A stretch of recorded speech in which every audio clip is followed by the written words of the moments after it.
ఏ పుత్రుడినైతే మీరు ఇంతగా అభిమానిస్తున్నారో వానికి వాస్తవంగా మీరేమిచ్చారు?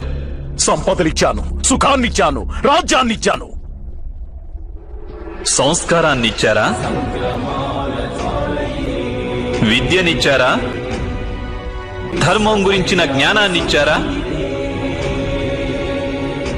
ఏ రక్షణ లేకుండా జీవించగలిగే విధంగా వానికి మీరు ఏమీ ఇవ్వలేదు గురుదేవ.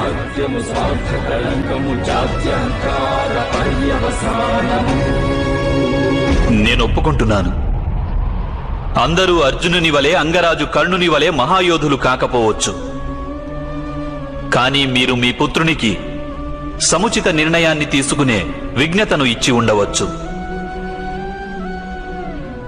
ఒకవేళ మీరలా చేసి ఉంటే ఈరోజు మీ పుత్రుడు ధర్మానికి శత్రువు అయ్యేవాడు కాదు.